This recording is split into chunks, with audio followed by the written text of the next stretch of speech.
So today, we're going to talk about something we all go through, starting a new chapter in our lives. It's this universal thing, right? But how do you actually do it? It can feel like a total mystery.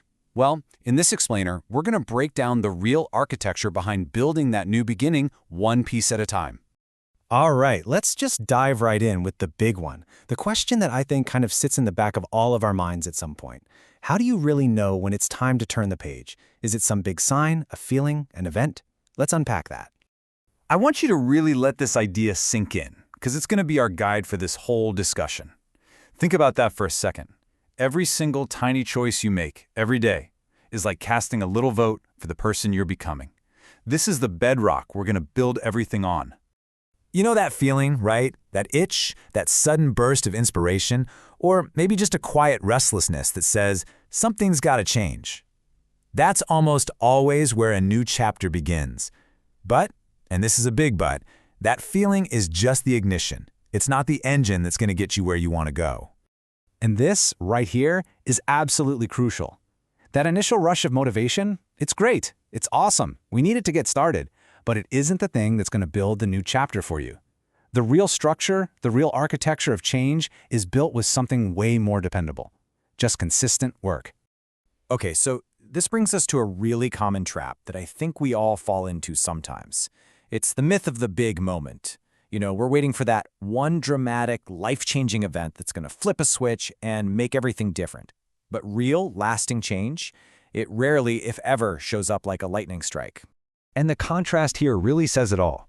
The myth, it's like something out of a movie, right?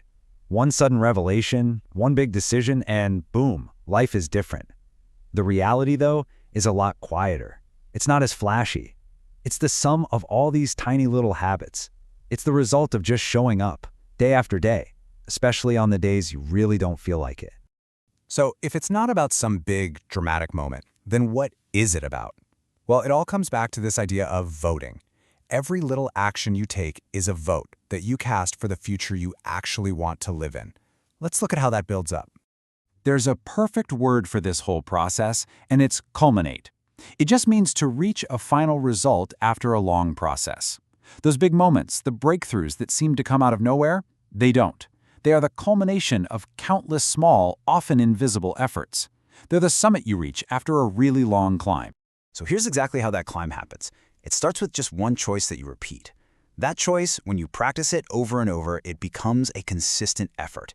And that effort, eventually, it gets easier, it solidifies into a tiny habit. And those habits, when you stack them up, one on top of the other, that's what actually builds a new life. It's an architecture, not an accident.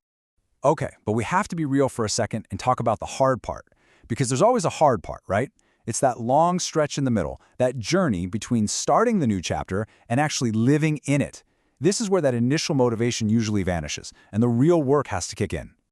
And here is the simple, honest truth of it all. That incredible excitement, that powerful feeling that got you all fired up to start, it's gonna fade. It always does. But that's not a sign you're on the wrong path. It's just a sign that you're human. The real question is, what do you do when that happens? And this distinction right here, it is everything. Taking rest is strategic. It's smart. It's like a pit stop to recharge your batteries so you can get back in the race. Remaining down, though, that's just giving up. That's stopping the whole building process dead in its tracks. Knowing the difference between pausing and quitting is how you make it to the end of the chapter.